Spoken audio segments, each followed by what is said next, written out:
Make it too late for him. There we go. You got it. So, Ms. Orozco, would you be so kind as to lead us in the flag salute today? Thank you. I pledge allegiance to the flag of the United States of America and to the republic for which it stands, one nation, under God, indivisible, with liberty and justice for all. Mary, can we please have roll call? She's coming. Oh, sorry. That's okay. I just looked up and she was away. Bless you. Sorry, Mary, couldn't see you. It's okay. Mayor Pro Tem Michelle, Present. Councilmember Scott Bunk, Present. Councilmember Lorraine Murphy, Councilmember Maria Orozco, present. and Mayor Jose Rios. Present. Moving on the agenda, I believe the first order of business is comments from the public. Anyone, any member of the public wishing to make any comments at this time may do so. The council will listen to all communications, but will take no action. I believe we've now reduced the comment period down to 2 minutes, so you have a full 2 minutes to comment on any item not on the agenda. There's no one in the So chamber. no one in the chambers. Marisol, anyone via Zoom? No comments via Zoom. Mary via email. Okay, then I'll go ahead and close that part of the meeting down and bring it back for our agenda. Carmen, would you please take the first one? I believe, or is that you or is that Michael? Okay. So you can read it into the records, please?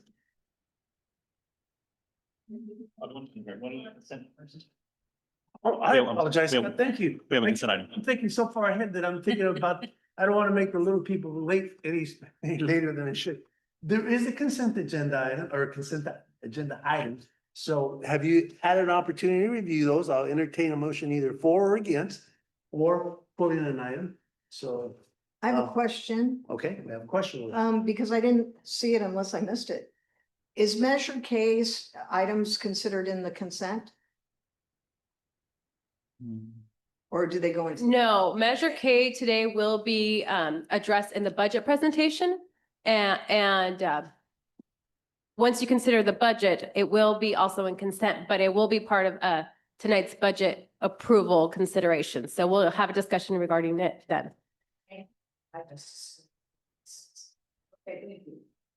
So I have. Okay. Move to approve. Do I have a second? Second. Okay, all those in favor, please signify by saying aye. Aye. Aye. Motion carries. Okay, now, Carly, I apologize. Okay, that is me. So I'm just waiting for Marisol to put up the slideshow. You're going to be receiving tonight a presentation on AB 2561. This is a new Assembly bill requirement that requires a hearing on job vacancies and recruitment and retention efforts. So next slide, please. What was the AV number? 256. 2561. So we'll go briefly over the background, its requirements, our current status on vacancies, the recruitment process, retention efforts and challenges, and then our future outlook. So next. So a little bit of background, in September 2024, Governor signed AB 2561 into law to amend the Myers-Millis-Brown Act and create a new obligation for public agencies. It came into effect this January to address issues of job vacancies in local government, which can adversely affect delivery of services and employee workload. Next slide, please. The bill mandates that public agencies present the status of vacancies, recruitment, and their retention efforts during a public hearing before the agency's governing board at least once a year and prior to budget adoption. All recognized employee organizations or bargaining units are entitled to make a presentation at the public hearing, at which the public agency presents the status of the vacancies on their recruitment and retention efforts in regards to positions in their bargaining units. All of our unions have been notified of today's presentation and were invited to present if they desired so. So current positions in the city, we currently have 44. You hear me all the time talk about the number of positions, full-time positions and 11 part-time positions, including firefighters and part-time seasonal rec staff. Of the 44 employees, 22 of them are represented. both police unions have merged into one and are now the Gonzales Police Officers Association. We have the local union number 1991 of the International Union of Painters and Allied Trades, AFL/CIO, and that is our Public Works Department. And the Gonzales Professional Firefighters Local 5388, and that's our newest union formed by the firefighters. Next slide, please. We currently have one conditional offer out to a police officer candidate and a police recruit coming on board. So those two will be something you hear about in the next few months or so. Next slide. In terms of our vacancies, we have 3 vacancies of positions we are looking or open positions. One is a police captain, and then we have the police officer, and the development services technician position, which we've had some trouble filling for the last few months, as you are well aware of. In terms of recruitment efforts, for some positions, we are always recruiting due to turnover and attrition. The officer recruit position, the volunteer firefighters, the police explorers program were all established to help us address vacancy challenges. Through this programs, we identify and train individuals interested in pursuing careers in public safety, and then hopefully move them into a permanent position once they're trained and ready to go. For other positions, we host interns from CSUMB, Hartnell, and other universities. Again, we give them the opportunity to train. We have them meet our needs or help us fill gaps during their internships and training. And then if available, which we don't have a lot of positions available, they could apply if it's something that is of interest to them and if there's the positions and the qualifications align. Next slide, please. In terms of the process, we post the jobs online in places like LinkedIn, Indeed, MontereyJobs.com, Facebook, our website, etc. Fire and police both chiefs attend the Fire and Police Academy to make presentations, and they also attend the graduations to, hopefully they've connected with recruits before then, but they still attend the graduations to connect with anybody who hasn't been accounted for. We go to college and high school career fairs and other similar opportunities in the community. And we reach out to colleagues in the industry once we have a position either becoming available, or we know that somebody's leaving a job, we quickly jump on those if those opportunities arise. For us, as you all know this, I mean, you guys are pretty aware of our situation. So retention is key, as it's hard for us to compete for quality employees with the cities around us who can offer better compensation packages. Because of this, we work to create a supportive work environment. We support a family work-life balance. We support mental health care and employee wellness. We want employees to feel happy and comfortable while working here because, again, there's areas where we fall short on, so we want to be able to fulfill other needs. We also provide development and training opportunities when possible, and we do provide things like education stipends to cover courses related to employees' current job and discounts to some of our programming. Next slide, please. Again, challenges, our biggest challenge is budget constraints. You know, we could do more when we have more, but we are working with what we're working with. We're always competing against higher compensation packages when cities like Salinas and those in the Bay Area are giving away $25,000, $40,000 sign-on bonuses. It's hard for us to compete. I heard Monterey also has like a $25,000 sign-on bonus, so specifically for law enforcement. So we know we are competing against some of those very nice packages. So a major challenge for us. And then again, specialized training we don't currently have, again, because of our budget challenges. And again, this is not new to you guys. And then housing and high cost of living. I mean, we do have staff that come from as far as Coalinga, Morgan Hill to work here. We can't say they're going to last very long because, you know, they're passing a lot of cities to get to us.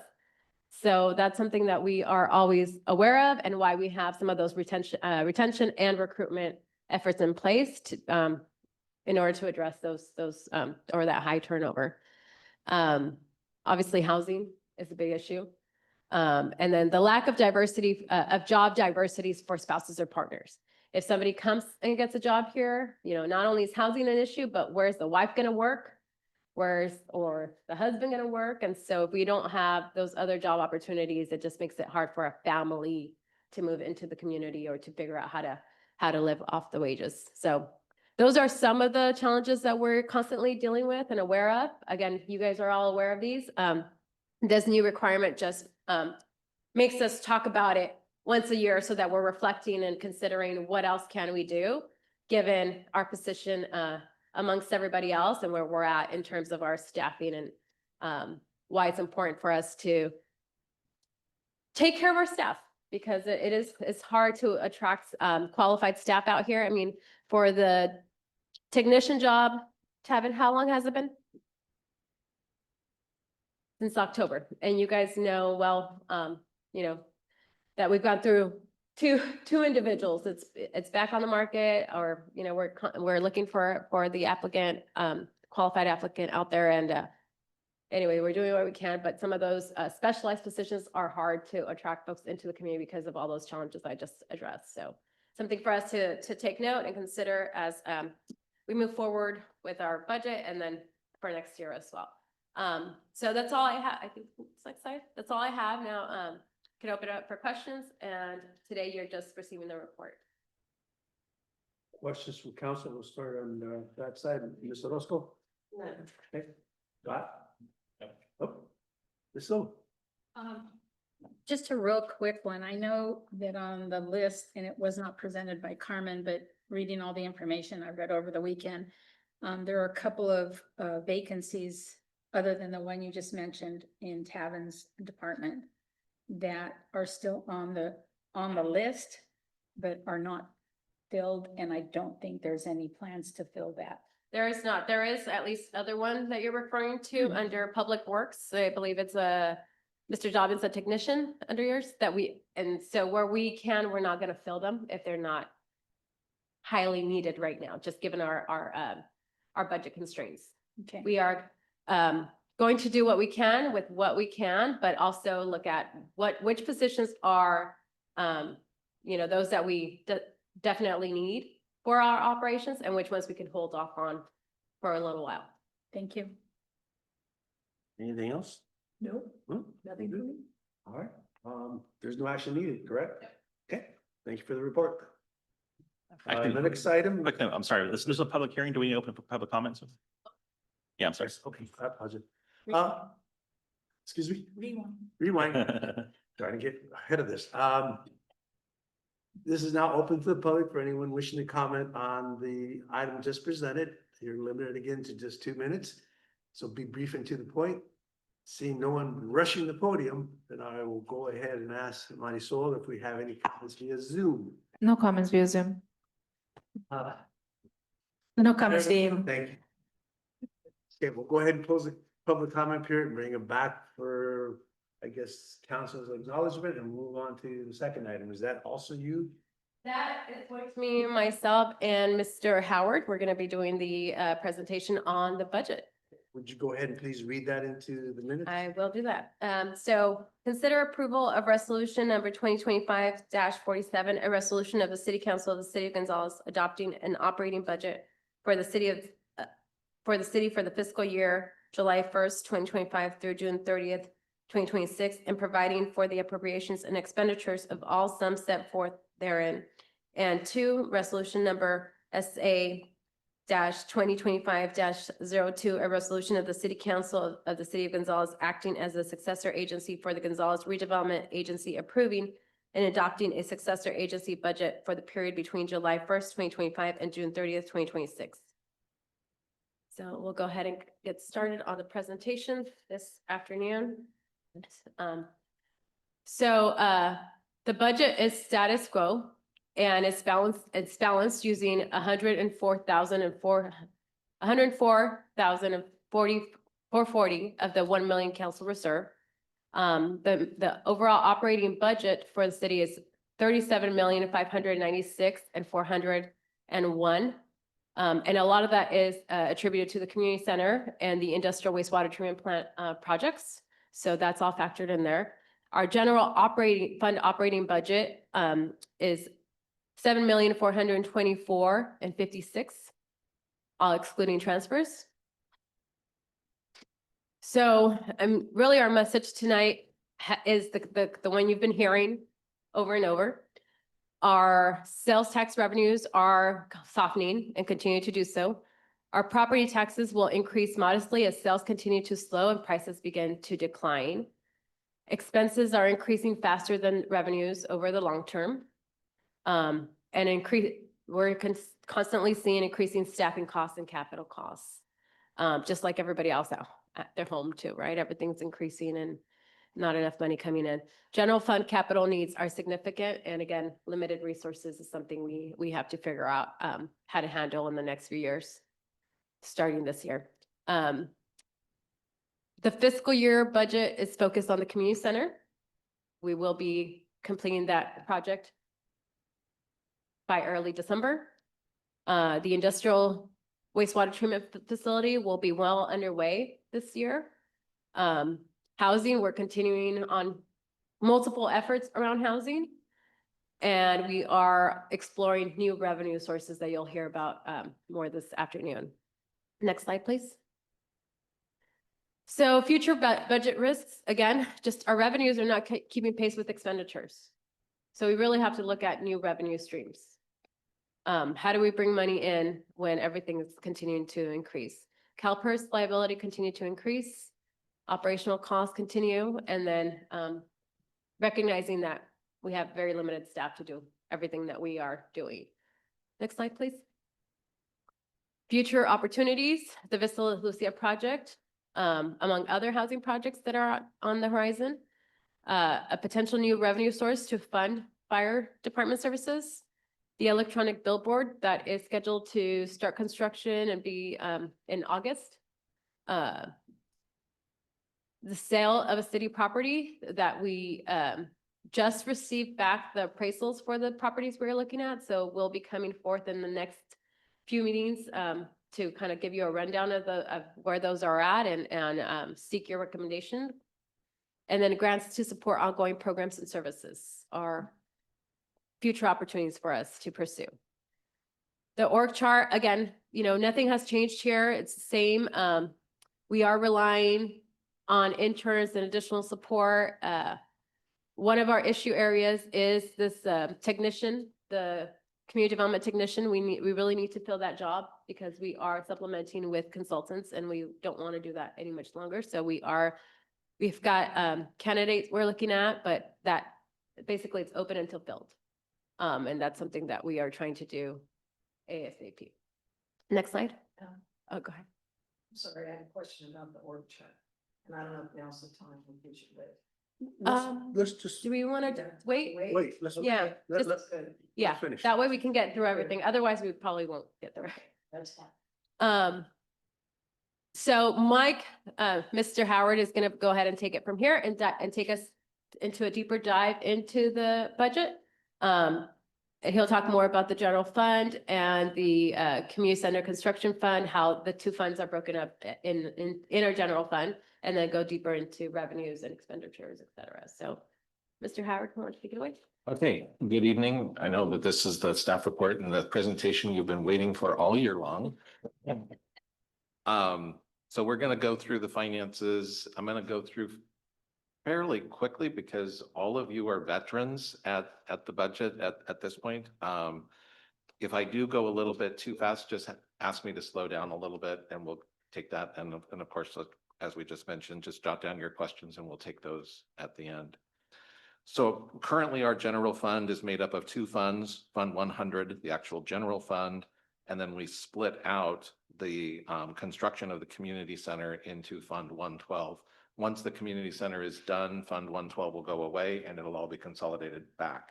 But we did that because we wanted to keep the community donations and the grants that were specific to the community center separated from any other revenues inside the general fund. Okay, next slide. You're going to hear some repeating themes because we learn by repetition. We do have some ongoing challenges. So the revenues are not keeping up with everyday expense increases, such as supplies and services, salaries, and CalPERS benefits.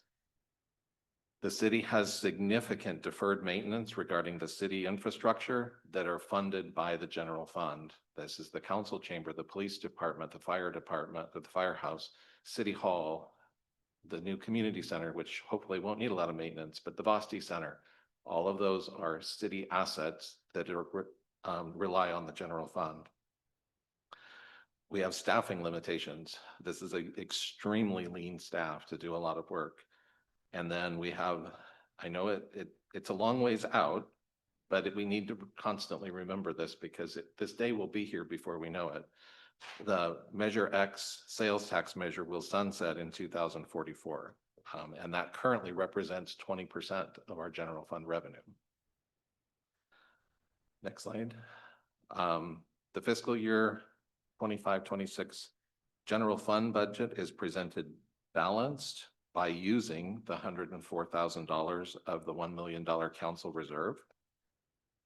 What this means is we are going to dip below $500,000 as a general fund operating reserve. That's essentially what this means. The budget is a status quo budget, meaning we just moved over, basically we copied over the previous year's budget. Therefore, really what that translates to is every department took basically a 3.5% reduction because supplies and services and so forth are increasing at a rate of about 3.5%, and we didn't allow any increases to move forward. We have some significant increases in the 911 dispatch services, our insurance, which is workers' comp and liability. We have contractual obligations in salaries and benefits. All those have been built into the budget. And so we still end up with this slight deficit. It's the only way to currently survive is we have to come up with some new revenue sources. Okay. The next slide. So this is just a chart. Sometimes a picture is worth 1,000 words, and it makes it a little bit easier to see. If we start up with the top, you see the property taxes in the blue will move around. Property taxes represent 10% of our general fund revenue. Then we move into our sales tax, which is what we call the Bradley Byrne sales tax. Though that 16% represents the point of sale sales taxes that happen inside the city limits. Next, we have Measure K and Measure X. It's actually all one measure. It's Measure K. We account for it as two separate ones internally.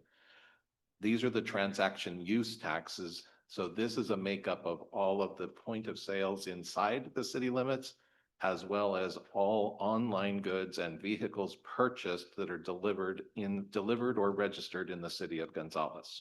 Okay. So you'll see combined that makes up 20%. Then we have our VLF revenue at 16%. In some jurisdictions, we count that with property taxes because it actually comes with our property tax distribution. But that's a significant amount of our general fund as well. Those slices of the pie represent the bulk of our revenue. It's a pretty even distribution, but like every other jurisdiction, and especially a small jurisdiction, well, actually, even the peninsula, we saw what happened to them during COVID. We are positioned very well. When the economy does well, we do really well. When the economy softens, all of those pieces of the pie, they all soften. Sales tax decline, property taxes start declining. You know, we saw what happened in the Great Recession in 2007-08 when property values plummeted, and so did our revenue. And it's taken us years to get back up to where we are. Okay, next slide. So now we look at how we allocate all of that revenue. So 62% of the general fund allocations, which is about just shy of $8.4 million, 62% goes to salaries and benefits. With 23% going to services and supplies. This is predominantly our electricity and utilities and just the overhead to keep City Hall running. And then we have a little bit of capital outlay, but that's more like some of the computer things. Well, in this year, This budget, this capital outlay is the fire truck. Okay, so we're budgeting for the fire truck as capital, and that is the only capital that's been budgeted. There's not been any capital budgeted. If the roof were to collapse at City Hall, it is not budgeted and we would have to use the reserves to repair it. Okay, so the only thing budgeted is the fire truck. It's also included in the revenue, the grant from the county. The debt service, that 2%, that's currently 2%. That represents the debt service, the $130,000 for the pool renovations. In the following 26, 27, expect that piece of the pie to grow because we will have a new debt service instrument that we will be paying debt on, and that's for the community center. And then we have a small amount of transfers out. So that's kind of a high level. Now, if we break it down, next slide. This is another slice of how those expenditures are allocated. 41% of the general fund goes to the police department, 20% to the fire department.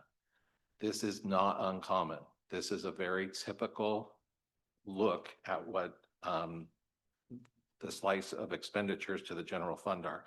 Public safety is the single largest expense to the general fund. Keep in mind, that's not all salaries and benefits. That's the 911 dispatch. That's all of those very large ticket items that are housed in there. And then you see the other budgets. You see the two slices that are at 10%, the kind of orange and the light blue. That represents measure K and measure X. So that matches the 10% of revenue coming in. That's the 10% of revenue going out that's been allocated. Measure K, we'll talk about that. Measure X is allocated to the community center. So that's all being transferred to the community center. Okay. Next slide.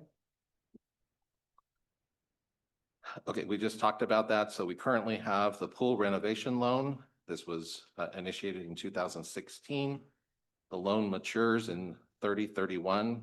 Not too much more time left on that, but we still have an outstanding balance of $709,000. We currently have the 2024 lease revenue bond. This will be converted. This is essentially a construction loan. It's the way we had to finance it. It's $9.8 million. That will fold into the ultimate USDA loan. So this will go away. It will be replaced with a USDA loan. And then Measure K is currently providing the $130,000 for the debt service payment for the pool. Okay. Next slide. Okay, let's talk about Measure K. So Measure K was the quality of life temporary tax measure. That's kind of what happened.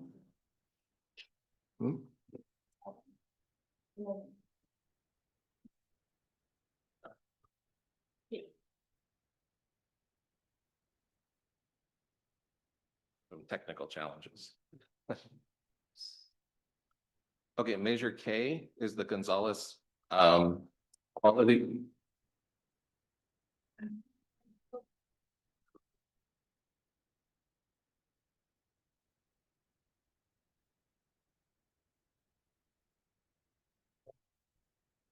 Okay, we're gonna try this. Any money to replace the mics? There is no money to replace these microphones. Okay, we're gonna try this again. So Measure K is the Gonzalez Quality of Life Temporary Tax Measure. It's a 0.5% additional sales tax. So Measure K, part of the hallmarks of that is has an oversight committee, and it was passed with the intent to fund youth programs, parks and recreation opportunities, and so forth. It is a general fund, general tax. So we have to be careful that it never gets to a specific purpose, because then we run afoul, because it was passed as a general tax requiring only 51% of the voters.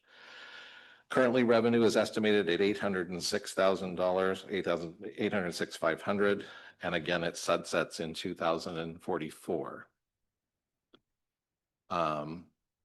Okay, next slide. Currently in the budget, This is just a breakdown of the allocations to Measure K. I'm going to just quickly run through them. The pool service debts, or the pool debt service, is 130. Youth Services Development, 20,000. The Gonzalez Youth 21st Century Success, 10,000. The After School Kid Power, 90,000.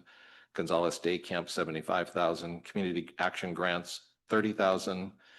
Community Policing, this is for National Night Out, $5,000.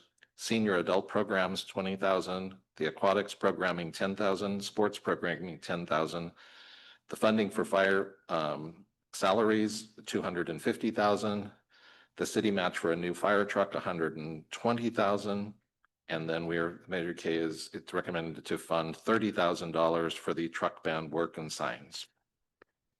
Okay, that is all built into the budget. So the Measure K appropriations, this is just a graphical image of that. We did only allocate 800,000. I said that we're projecting there to be 806,000. The worst thing we could do is actually allocate all of that and have our sales tax soften and then actually not be able to fund something and picking which one. So we're only funding the 800,000. If we find at mid-year that sales tax actually is increasing, we can always go back to the Measure K committee and say, looks like we have some additional funds, but it's easier to go have additional funds as opposed to retract. Okay, next slide. This is Measure X.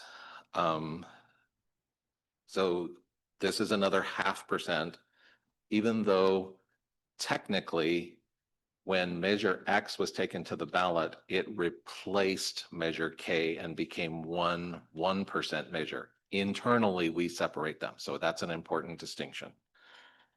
So Measure X it is again a 0.5%. And it is right now being used to fund the construction of the community center. After the completion of the community center, I believe the intent is, based on all the documents that we've communicated to the USDA, is that Measure X will be used to fund the debt service payment and a small portion of the operation of the community center. Okay. All right. So that's a quick overview of the general fund and the makeup of the general fund. Aside from the significant increases for our 911 dispatch fees, workers' comp and liability insurance, and then salaries and benefits, everything else is the same. The city has 5 enterprise funds. As you know, enterprise funds are independent business units. They are paid and funded by rates, by the rate payers. They are not funded by sales tax or property tax.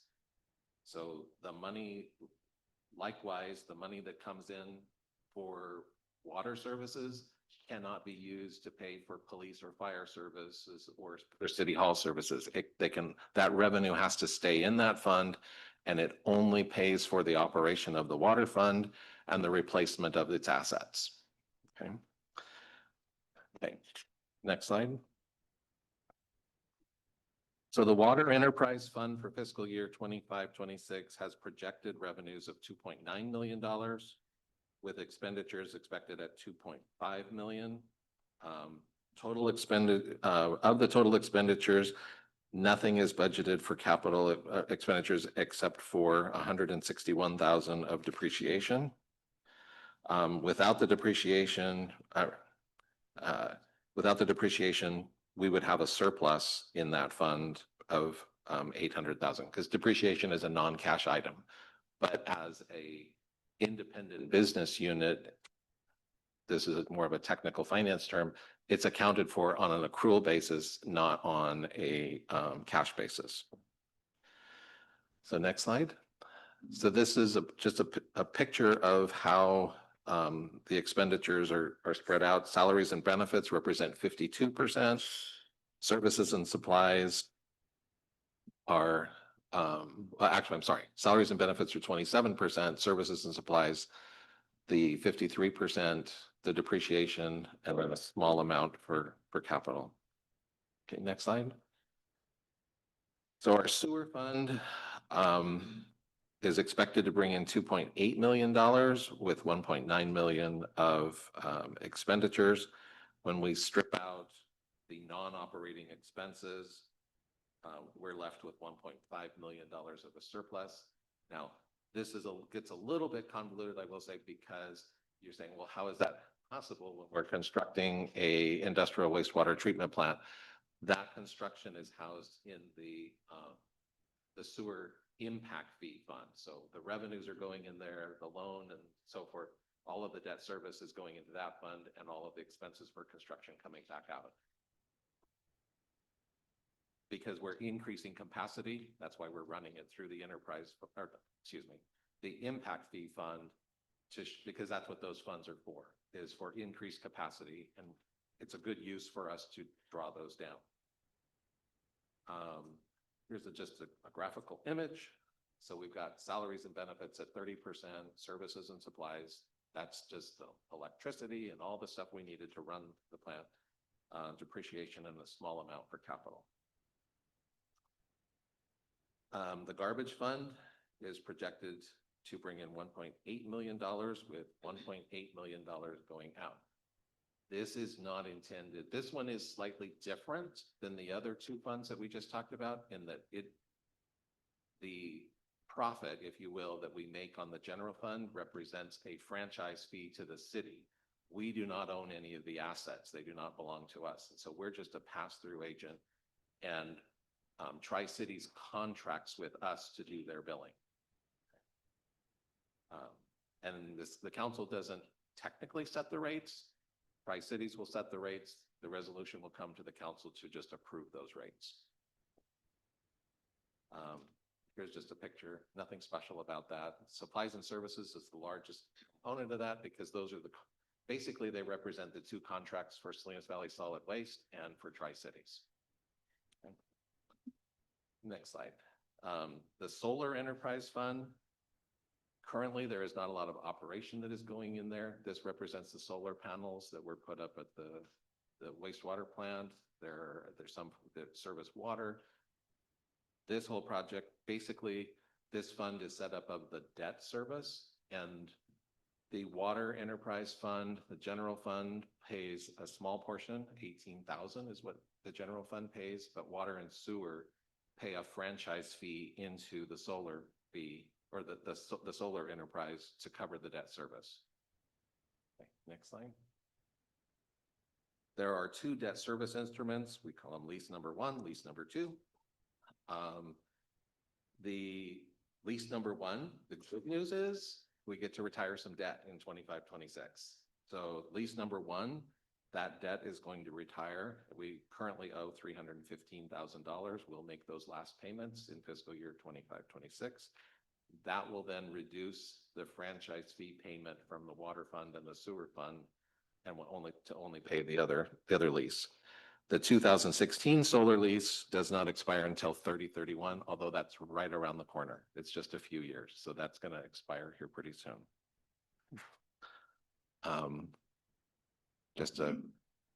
This one's all made up of debt service, and then there is some supplies and services and depreciation, and that's just for some reporting and other things that happen in there. Okay. The Gonzales Electrical Authority that whole enterprise is on hold. That has not been used. This will be the second year that there's no activity. That was due to council direction a few years ago. The next, we move into special revenue funds. These are funds where we receive money, but they can only be used for a specific purpose. They're somewhat like an enterprise, except these funds come from other sources. Many of them come from taxes. They come from either taxes or grants, or assessments or impact fees. So let's start with the next slide. Streets and transportation. This is made up of 3 separate funds. This is our gas tax, our SB1 road maintenance, and our Measure X, not our Measure X, but the TAMSI Measure X. I know it can get, that's why I put this clarification in there, that we're not double dipping here. So this is another fund where we are seeing declining revenues. And there's a couple reasons for that. We talked about sales tax is declining, and part of the largest item that is declining for us and other jurisdictions is fuel sales. As the price of fuel goes up, people are traveling less, and so we see less fuel tax coming in. The other thing that the state of California and Sacramento has been grappling with for several years now is what to do with all the EV vehicles on the road. The minute, every time somebody buys an electric vehicle or a hybrid, there is less gas tax being funded there's gas tax revenue to fund the road maintenance. Yet all those vehicles are on the road causing wear and tear. And so Sacramento has yet to come up with a plan on how to replace all this lost revenue. Because, it affects us at a very small level. Imagine how it affects the state of California to maintain state highways and roads. Okay, so they're seeing a significant decrease. We currently still have SB1 road maintenance funds coming in. Interestingly enough, those have not declined. They have stayed steady. So they're counterintuitive. And then the Measure X from TAMSI is tied to sales tax. So as sales tax softens, this will soften. As sales tax goes up, this goes up. Measure X for the Alta project, we borrowed all of our future Measure X funds to do that one project. We still owe TAMSI about $868,000. So given our current pace of what we receive just over $300,000 a year. We've got another 2.5 years on that loan before we will then have those funds so that Public Works can do some street projects with Measure X. Okay, community development, special revenue funds.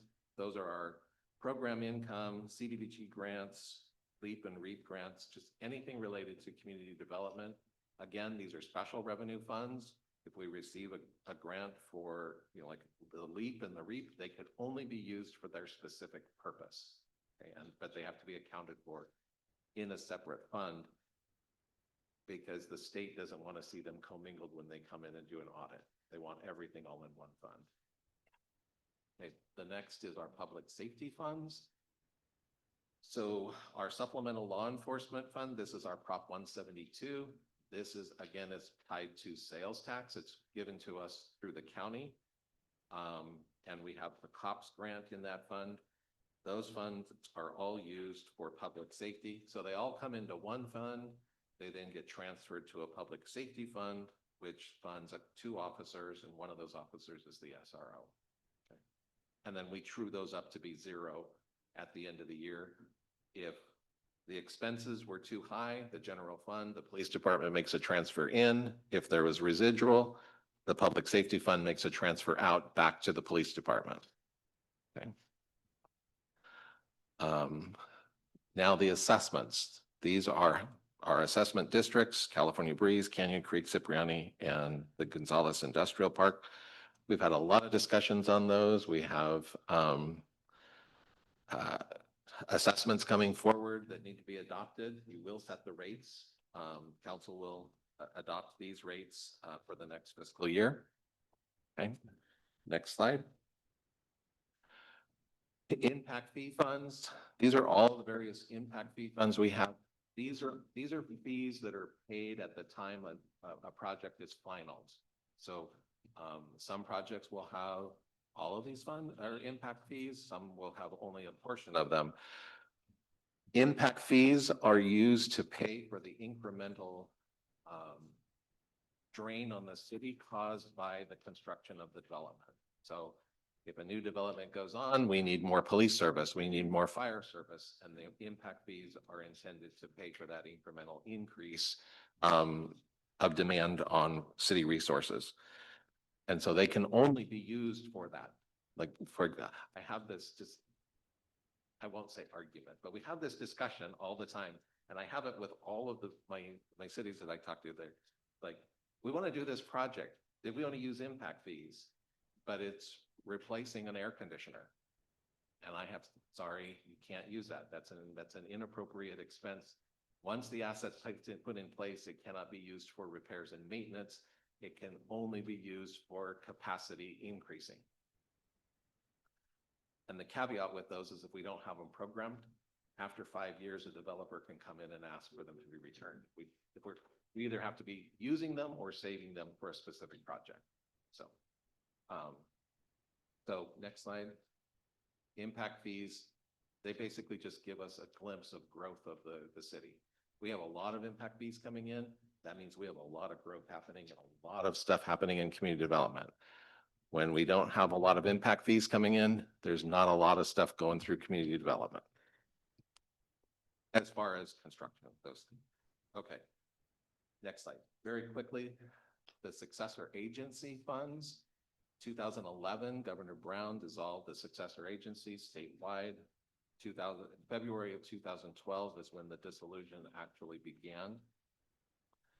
So the successor agency is now a private purpose trust, meaning that we are just a trustee for those funds inside the successor agency. We do have a successor housing fund with some loans. When those repayments come in, the city gets to keep those. I will mention let me finish the successor agency. Next slide. We have two outstanding obligations inside the successor agency. The 2015 tax allocation refunded bond and the 2016 TARP. These were existing debt that were refinanced. When you see the term TARB at the end, that means we refinanced an original bond. So the 2015 bond will mature in 31-32. We currently owe about 3.8 million. The 2016 bond will mature in 35-36, and we currently owe about $3.1 million. What this means is once those bonds are paid off, they will then provide what's called excess RPTTF or excess tax increment. And the city, I think our percentage is currently around 17%. We will get 17%, but the rest of it all goes out to other taxing entities. That's the crux of the dissolution of the RDAs. The tax increment that we used to get now gets pushed out to all of the other additional county taxing entities. The school district by far being the one that gets the largest. They get over 40% of the tax increment. Okay, future items. PERS costs continue to go up, and that's for all jurisdictions. We talked about our deferred maintenance challenges, and we have significant projects that we're doing with very limited staff. So our projected, some of the good news is, but you'll see that the PERS was dropped down, but then it starts popping back up. The last 2 fiscal years, California has done very well. Most people did with their investment accounts and so forth. PERS has an arbitrary guaranteed rate of return of 7%. So all the PERS funds sitting at Sacramento have to yield a rate of return of 7%. If they only earn 4%, the other 3% is made up of all the jurisdictions in California. We have to make up the surplus to bring it back up. And that's what causes this unfunded liability. In the past 2 years, the funds have earned more than 7%, but we don't get credit for everything over 7%. They just get to keep it. So then, so we're all hoping for good economies just for our personal accounts, and it helps the city, but it's projected to come back and start coming back up. Okay, so revenue strategy. I know we've tried twice, but we've got to come up with a strategy at some point. We need to go after that additional 0.5%. Every other city is paying it. All of our residents are going to Salinas and they're paying the higher sales tax anyway. and they're pushing their dollars in other communities. So we can have a very long discussion about that at a later time. We are exploring a parcel tax to fund fire services. A survey, we have a polling firm that we have retained. They will start their polling surveys tomorrow. So residents will start receiving some polling questions to see what the appetite is for a parcel tax. We need to make right one of our assessment districts that does not have an automatic escalator on it. The rates have been set at the same rate for many years, and that needs to be fixed. We want to explore funding for a future general plan. A lot of jurisdictions are doing that right now because the general plans are very expensive. So we need to start thinking now, since we just went through paying for one, how to finance the next general plan so that in the future, there's not accountants trying to figure out how to spend $750,000 out of the general fund to fund the general plan. The highway billboard is a potential, the sale of city property, and we need to look for grants to offset. Now, one thing I want to mention is the city received the city and the oversight board, the county oversight board to the successor agency received a pretty stern letter from the Department of Finance this year because we have not filed a last and final. Now, we have not violated the law in any way, shape, or form. The law still allows us to get up to actually $250,000 of administrative costs. But it is very hard to justify why we're spending that much money to write some checks or do bonds when there's no activity. We've sold all the properties and those types of things. So I expect, since the oversight board was somewhat chastised by the Department of Finance, we will need to file a last and final. So with the way we structured the budget this year is we took all of the salaries that were being charged to the successor agency and brought them back into the general fund, because that's effectively what's going to happen. And then I did a transfer out because even though they wrote the stern letter, we were within the law to still, and the oversight board approved $120,000 of admin. I transferred in $100,000 of administrative funds to the general fund. What will go away next year in 26, 27 is that $120,000 transfer will not be there, but the salaries will be there. So absent a new revenue source, we are going to dig deeper into the council reserve. Okay. I won't go through all these because but this is all the actions that we're going to ask you to take. You're adopting the budget. I'm going to go real quick. Adopt the budget. Allow us to realign the current year's budget with the actuals. Approve the position allocation. Approve the salary plan. This is a requirement by PERS that we have to have a council approved salary plan. We want you to affirm the Gonzalez reserve policy, which tonight, if you adopt the budget, you will be authorizing us to go deeper into the $1 million reserve. And you've already approved the GAN limitation. With that, we're ready for questions. Okay.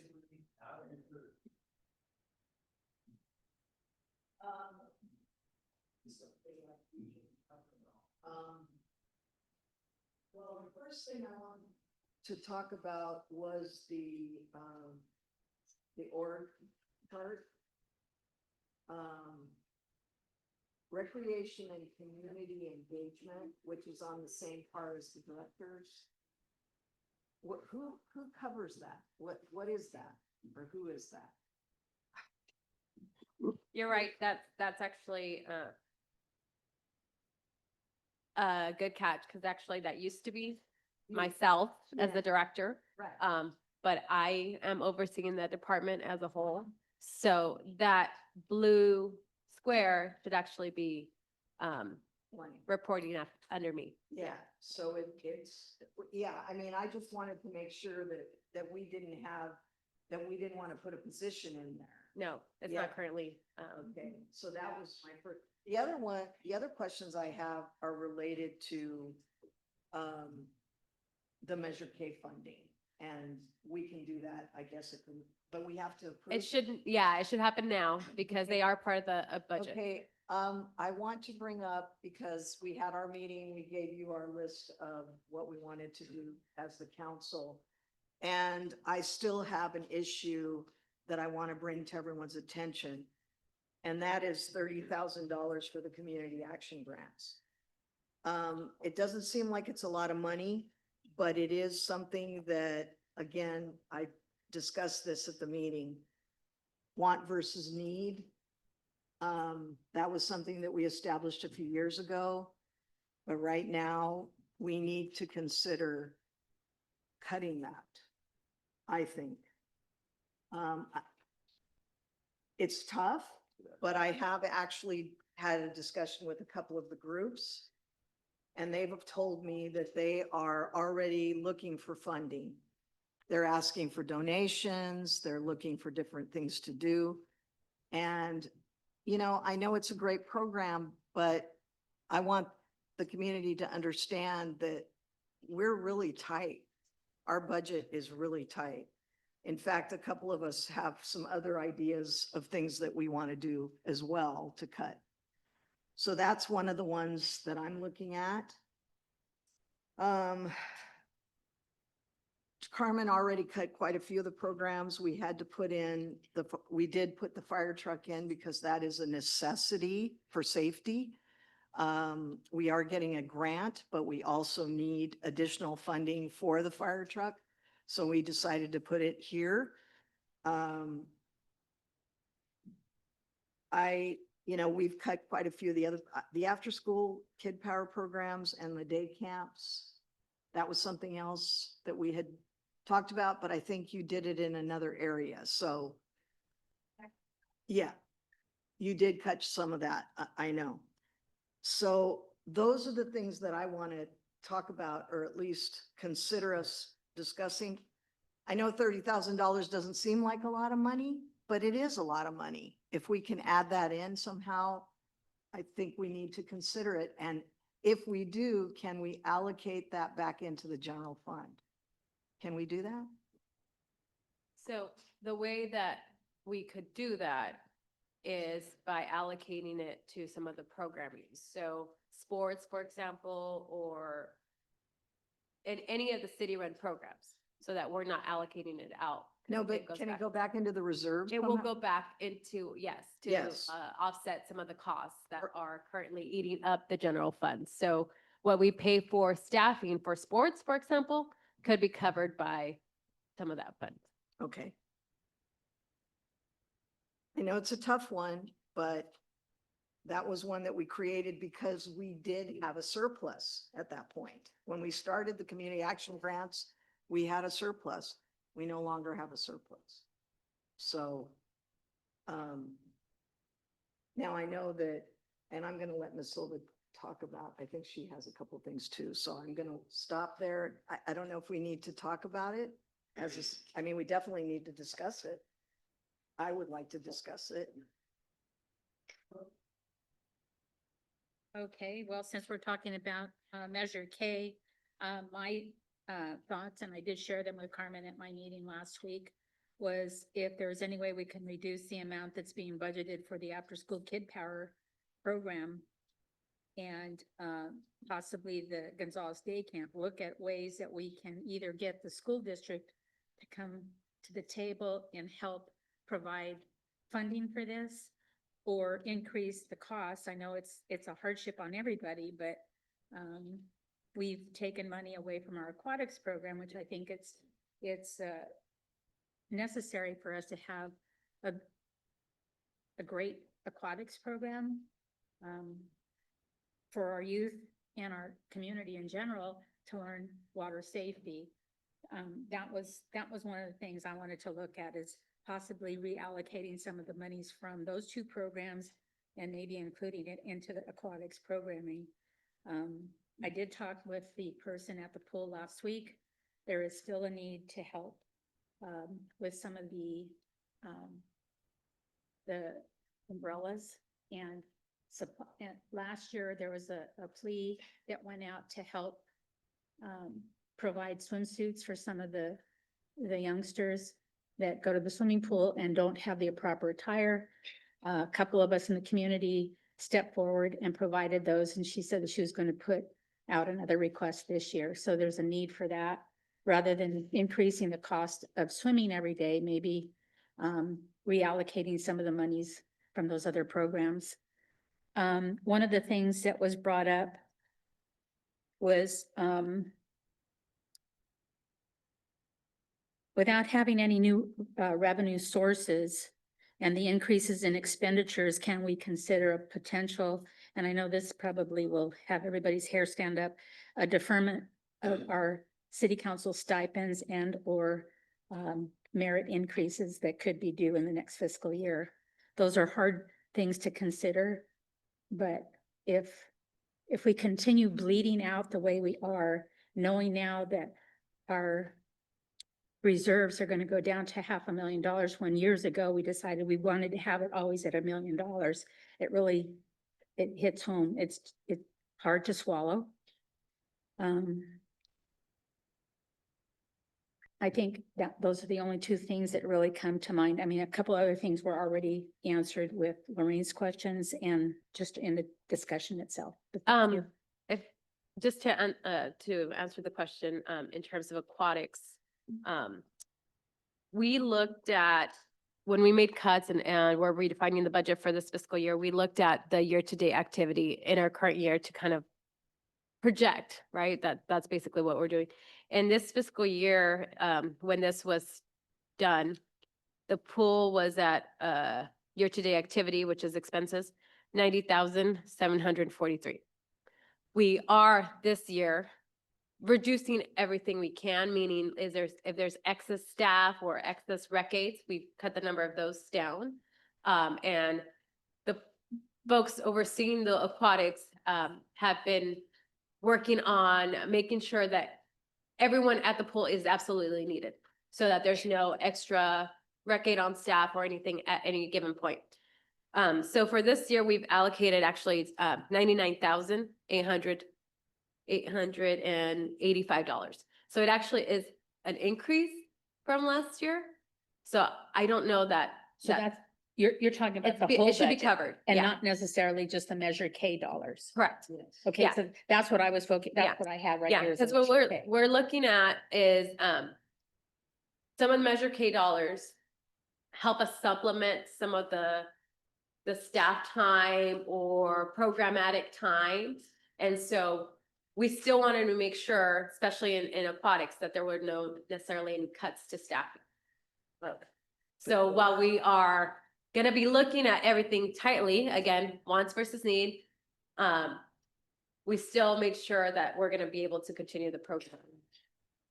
But In here's- addition to any future grants we can apply for, like, and again, grants are not a given, No. right? They are a potential, but we are looking at grants for all of our programming.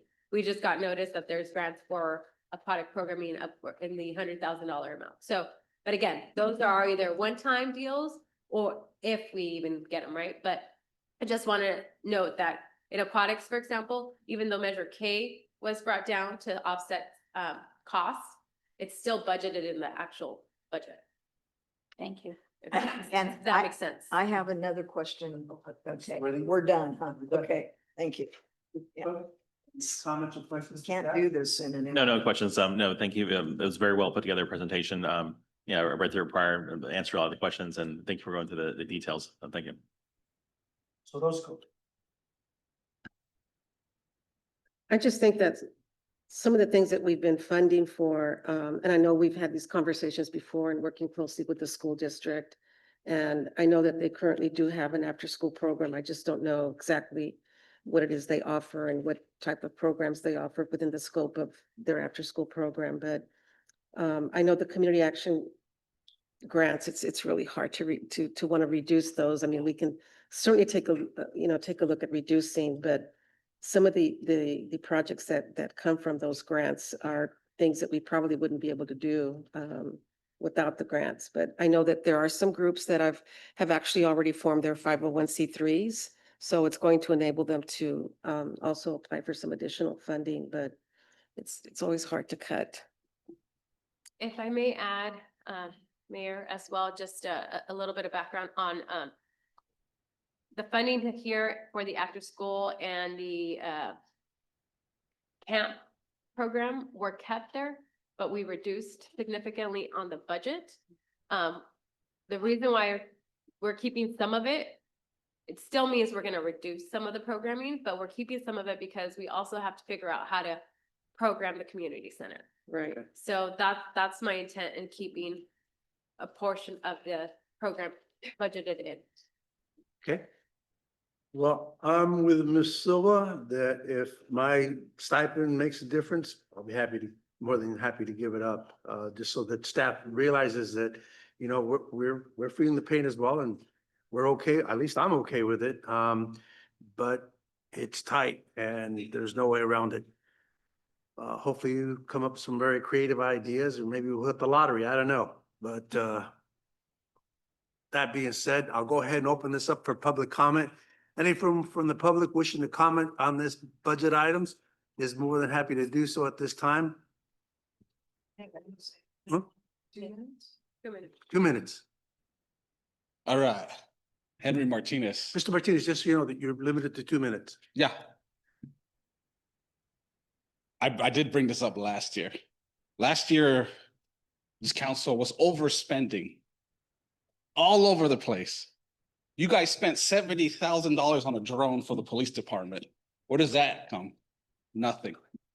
You know how many court cases are actually paying that fine? None. So the city ain't getting no money from the county. What a waste of money. Now, I want to talk about a lot of the court cases that are suing the city or weren't even on that. So we don't even know how much the city is paying out. There's one at the end of the city council meeting. And then the other ones, the public needs to know where all this money is going. But you guys keep hiding it, you know. Another thing, I see you guys want to raise taxes on the properties again. I agree for the city, for the fire department, yes, do it. But as soon as you guys put another thing out there that we're gonna raise taxes, us landlords get together all the time and we discuss, okay, rent's going up again. Because we're not gonna lose money out of our pockets to fund this. So the more taxes you guys put out there, the more we raise, and we can raise up to 10% and up to 15% per year. So you guys got to look at this. This gets funneled down to the people.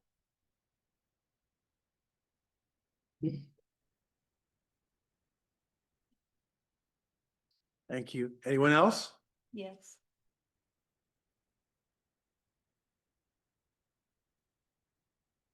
Henry Martinez, Gonzales Real News. I'm just a reporter, not the editor. But I hear you guys are cutting programs, but I don't hear next year's plan on payroll freezes. I don't hear no payroll freezes.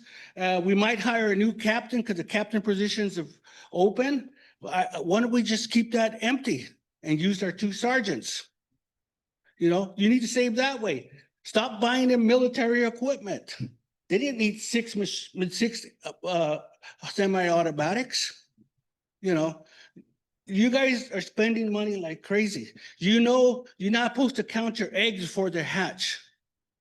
Our council member, Scott Funk, was bragging that he owns one of the electric vehicles and wanted us to put a charging thing in the back of for the city for he could charge his car. Yeah, he was one of the council members. He was bragging before the meeting starts. But then, you know, I've been telling the state they should charge them. We did 28 miles to the gallon, and how many dollars do we pay in taxes for the 1 gallon? That's how much they should charge. Average of how many miles every electric car should be charged, because we get charged like, I don't know, $2. I'm just making that up. And that $2 should be charged to him for every 30 miles, 20 miles that everybody else gets. And like I said, You need to freeze budgets, freeze pay, don't fill the captain position. And, you know, and you probably have extra money. And the police department can have enough money. That's all I have to say. Thank you. Mr. Mayor, if I could, for a Yeah. point of record, I know we normally wait to the very end of the meeting, but since it is a large group here, I do want to go on record. I do not own an electric vehicle, nor am I in the market for one. Thank you. Thank you, Mr. Funk. All righty, anyone else wishing to speak on this item? Henry Martinez III. I want to have a safe 4th of July this year. And I helping out the football team because they're my family and my family here as well. I want nobody getting hurt, no illegal fireworks at all. And I've been watching. Mr. Martinez, we're discussing the agenda for Yes. the budget. There's another section that'll be public comment that'll be general that you can Yes. address your comments. Yes. You have to wait for that item, No. okay? Yeah. Don't worry, you can come back up. Uh-huh. Thank you. Anyone else? Thank you, Michael, for pointing that out.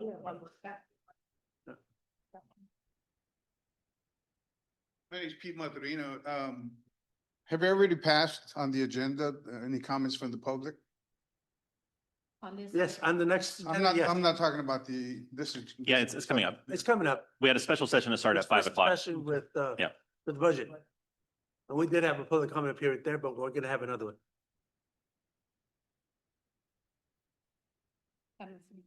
Okay. Marisol, anyone via Zoom? No comments via Zoom. Mary, email? All right, then we'll go ahead and close the public comment period and bring it back for council discussion. I'm looking for a motion to approve said budget.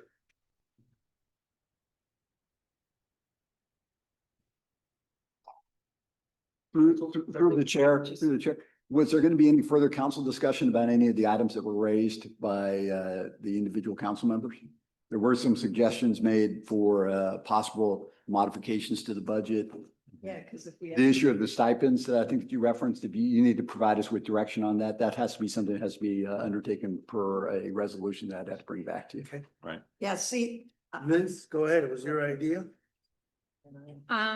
My feeling on that is that in order for me to feel good about asking people to consider not taking a merit increase for the coming year, I have to walk the walk, and our stipend, while minimal, it can be the first step in helping to reserve or help preserve our budget.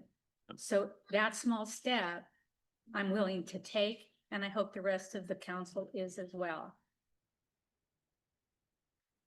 Yes, I've already agreed to that. I don't know if you need an agreement from everyone, or is that just? No, And to your point, Mike, does that have to come back as a resolution, or can it be done tonight? Right.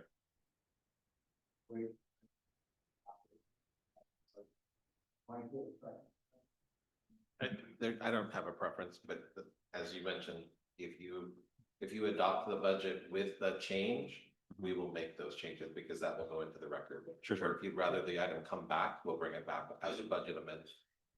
To defer the Right. stipends? Yes. And what about the merit, any merit increases that are due? I mean, that's the big ticket one. item. I think that would be a further discussion that we would actually. Yeah. That one I would suggest we bring back to council and not take action on that tonight. Yeah. I Bring would it back agree. at a later date. Yeah, because we have to see what that actually means and the breakout and the number and all those other. So if I make a motion to approve the number 6, resolution number 2025-47 to reduce the budget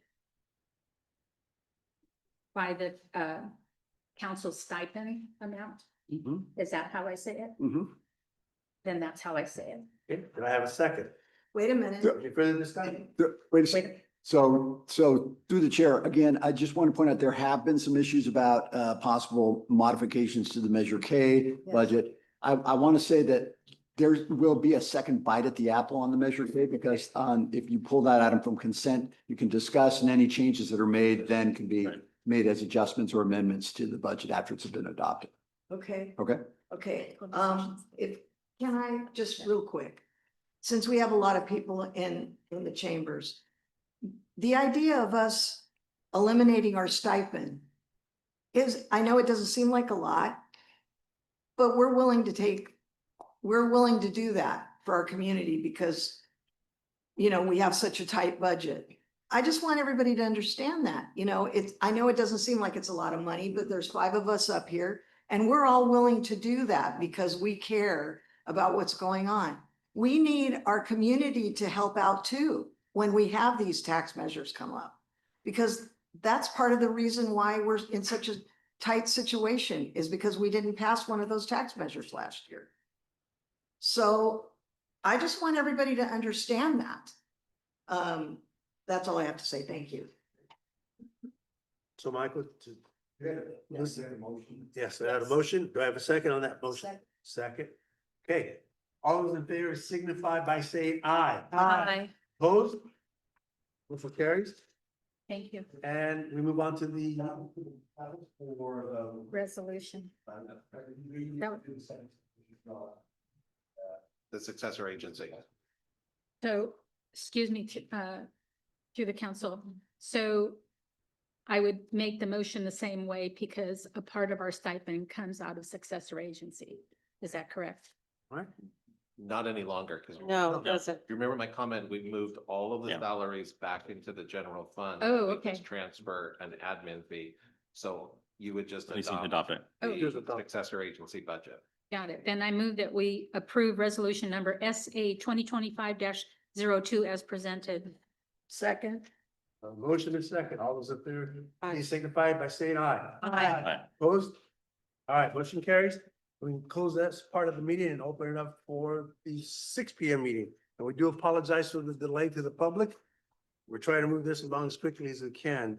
Do we need to go to roll call again? Michael?